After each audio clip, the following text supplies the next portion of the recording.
നമസ്കാരം. സമരം ജനങ്ങൾക്ക് വേണ്ടിയുള്ളതാകണം. അത് തങ്ങൾക്ക് വേണ്ടിയാണ് സമരക്കാർ സമരം ചെയ്യുന്നതെന്ന് ജനത്തിന് ബോധ്യപ്പെടുകയും വേണം. ഇത് രണ്ടുമില്ലാതാകുമ്പോൾ സമരം പരിഹാസമായി മാറുന്നു. എന്ന് പറഞ്ഞാൽ മുഴുവൻ ആളുകളെയും ബോധ്യപ്പെടുത്തിക്കൊണ്ട് ഒരു സമരവും നടത്താൻ കഴിയില്ല.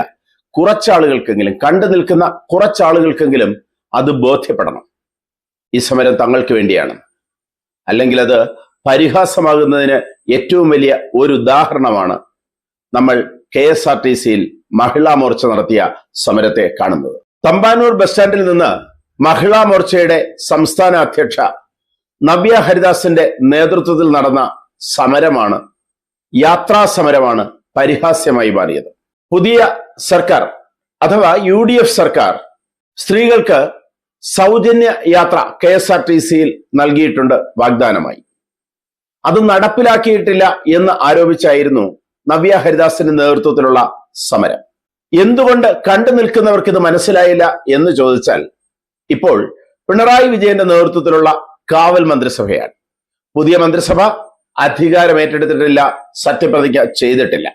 അഥവാ സത്യപ്രതിജ്ഞ ചെയ്താൽ തന്നെ കുറച്ചു സമയം അവർക്ക് ഭരണകാര്യങ്ങൾ നിർവഹിക്കുന്നതിനുള്ള കുറച്ചു സമയം, ആ ഭരണത്തോട് അടുത്ത് വരുന്നതിനുള്ള കുറച്ചു സമയം അനുവദിക്കേണ്ടത് ഒരു സാമാന്യ മര്യാദയാണ് ഏത് രാഷ്ട്രീയ പാർട്ടി ആയാലും. അതൊന്നും നൽകാതെ എടുത്തേ പിടിച്ചേ എന്ന് പറഞ്ഞ് ചാടിപ്പുറപ്പെട്ടു സമരത്തിന്. സമരം മുഴക്കിയെത്തിയ നവ്യ ഹരിദാസിന്റെ നേതൃത്വത്തിലുള്ള സംഘം കൊല്ലത്തേക്കുള്ള ബസ്സിൽ ആറ്റിങ്ങിലേക്ക് യാത്ര ചെയ്യണം എന്നാവശ്യപ്പെട്ടു. ടിക്കറ്റ് എടുക്കാതെ യാത്ര ചെയ്യാൻ കഴിയില്ല എന്ന് കണ്ടക്ടറും ഡ്രൈവറും ഒക്കെ പറഞ്ഞു. പോലീസ് ഇടപെട്ടു. യാത്രക്കാർക്ക് അമർഷമായി. പല ആവശ്യങ്ങൾക്ക് യാത്ര ചെയ്യാനിരിക്കുന്നവരാണ് ബസ്സിലുള്ളവർ. അവർക്കും ബുദ്ധിമുട്ടായി. സൗജന്യ യാത്ര തനിക്ക് അനുവദിക്കാൻ കഴിയില്ല എന്ന നിലപാടിൽ കണ്ടക്ടർ ഇവർക്കൊക്കെ ആറ്റിങ്ങൽ ഭാഗത്തേക്കുള്ള ടിക്കറ്റ് അടിച്ചു നൽകിയിരുന്നു. ആ ടിക്കറ്റിന് സമരക്കാർ പണം നൽകിയില്ല. ഇതിന്റെ കഷ്ടം എന്താണെന്ന് വെച്ചാൽ, പാവം ആ കണ്ടക്ടർക്ക് 946 രൂപ KSRTCയിൽ അടയ്ക്കേണ്ടി വന്നു. ഇതൊക്കെയാണ് ഒരു സമരത്തെ പരിഹാസ്യമാക്കുന്നത്. ഇലക്ഷന് ശേഷം 10-12 ദിവസങ്ങൾ കഴിഞ്ഞു. സർക്കാർ അധികാരം ഏറ്റെടുക്കാൻ കാലതാമസമുണ്ടായി. അതവരുടെ ഗ്രൂപ്പ് കളിയുടെ ഭാഗം. അത് കോൺഗ്രസ് ആവുമ്പോൾ ഗ്രൂപ്പ് കളി ഉണ്ടാകും, അത് അതിന്റെ ഭാഗം. ഒരു മാസത്തെ ഭരണനിർവഹണത്തിനുള്ള സമയത്തിന് ശേഷമാണ് ഈ സമരം നടന്നിരുന്നുവെങ്കിൽ ജനങ്ങളുടെ മനസ്സിലേക്ക് ഈ സമരം ഒരു തീയായി പടർന്നേനെ. കാരണം തങ്ങൾക്ക് വേണ്ടിയാണല്ലോ എന്ന രീതിയിൽ. ഇപ്പോൾ ഈ ഉത്തരവ് കൊടുക്കേണ്ടത്, അല്ലെങ്കിൽ സൗജന്യ യാത്രയുടെ ഉത്തരവ് കൊടുക്കേണ്ടത് പിണറായി വിജയനാണ്. അങ്ങനെ ഒരു ഉത്തരവ് നൽകാൻ പിണറായി വിജയന് അധികാരവുമില്ല. പുതിയ സർക്കാർ ഏറ്റെടുത്തിട്ടുമില്ല. ആ സമയത്ത് ഈ സമരം പരിഹാസ്യമായി. ഒരുപക്ഷെ വനിതാ മോർച്ചക്കാർ വിചാരിച്ചത് ഈ സമരം DYFI ഏറ്റെടുത്ത് പ്രശ്നങ്ങളിലേക്ക് എത്തുന്നതിന് മുമ്പ് തങ്ങൾ ഏറ്റെടുത്ത് പരിഹരിച്ചു എന്ന് വരുത്തുക എന്നുള്ളതായിരിക്കും. പക്ഷെ എങ്കിൽ പോലും ഇപ്പോൾ പരിഹാസ്യമാണ്.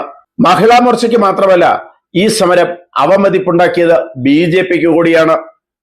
ഇപ്പോൾ 3 MLA-മാരുമായി തലയുയർത്തി നിൽക്കുന്ന BJPക്ക് ഒരു ചെറിയ കൊട്ട് കിട്ടിയതുപോലെയായി ഈ സമരം. എന്നാൽ ഈ സമരത്തിന് എതിരെ BJPയിലും അഭിപ്രായമുണ്ട് എന്നാണ് കേട്ടുകേൾവി. തീർച്ചയായും ജനങ്ങൾക്ക് വേണ്ടിയുള്ള ഒരു സമരവും പരിഹാസ്യമാകാൻ പാടില്ല. കാരണം ജനങ്ങളുടെ നിലനിൽപ്പ്, ഭരണക്കാരുടെ വൃത്തികേടുകൾക്കെതിരെ വിരൽ ചൂണ്ടലാണ് സമരങ്ങൾ. ആ സമരങ്ങൾ സമൂഹത്തിൽ വേണം. പക്ഷേ അതിന് സമയമുണ്ട്. കൃത്യസമയത്തല്ലാതെ ഉണ്ടാകുന്ന സമരങ്ങളാണ് പലപ്പോഴും അപഹാസ്യമാകുന്നത്. ഇനി ഒരു കാര്യം കൂടി ചോദിക്കട്ടെ. 946 രൂപ ഈ സമരം മൂലം നഷ്ടപ്പെട്ട ഒരു KSRTC കണ്ടക്ടർ ഉണ്ട്. ആ കണ്ടക്ടർക്ക് 946 രൂപ പിരിവെടുത്ത് മറ്റൊരു സംഘടന തിരിച്ചു നൽകിയാൽ ഈ സമരത്തിന്റെ പരിഹാസ്യത വർദ്ധിക്കുകയുള്ളൂ. 2020-യുടെ ഭാഗമായി, NDAയുടെ ഭാഗമായി മത്സരിച്ച, ഇക്കഴിഞ്ഞ നിയമസഭാ ഇലക്ഷൻ മത്സരിച്ച അഖിൽ മാരാറിട്ട പോസ്റ്റ് വൈറലാണ്. അതിങ്ങനെയാണ്: സമരം എന്നത് കേവലം ഷോയായി മാറിയാൽ രാഷ്ട്രീയ പാർട്ടികളും നേതാക്കളും സമൂഹത്തിൽ വിഡ്ഢികളായി മാറും. കേരളത്തിൽ പുതുതായി അധികാരത്തിലെത്തിയ സർക്കാരിന് 1 മാസത്തെ കൂളിംഗ് പീരീഡ് എങ്കിലും പ്രതിപക്ഷം ആദ്യം നൽകണം. ജനങ്ങൾക്ക് വേണ്ടി തീരുമാനമെടുക്കാനും മുൻ സർക്കാരുകൾ തീറ്റിപ്പോറ്റിയ ഉദ്യോഗസ്ഥരിൽ ജനകീയ തീരുമാനങ്ങൾക്ക് ഒപ്പം നിൽക്കുന്നവരെ കണ്ടെത്താനും മറ്റും മാന്യമായ സമയം നൽകുക. ഈ സർക്കാർ ഞങ്ങളെ ചതിക്കുകയാണ് എന്ന് ജനങ്ങൾ പറയുമ്പോൾ അവർക്ക് വേണ്ടി ശബ്ദിക്കുന്നതാണ് ജനകീയ സമരം.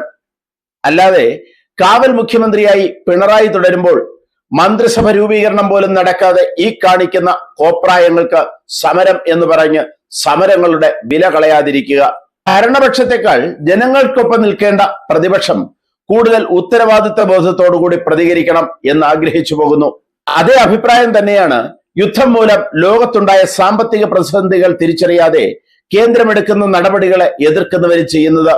നരേന്ദ്രമോദിജിയുടെ ഭരണം സൃഷ്ടിച്ച പ്രതിസന്ധിയല്ല, മറിച്ച് നമുക്ക് പരിഹരിക്കാൻ കഴിയാത്ത പ്രതിസന്ധികളാണ് ഇത്തരം തീരുമാനങ്ങൾക്ക് പിന്നിലെന്ന് തിരിച്ചറിയാനുള്ള ബോധം വേണം.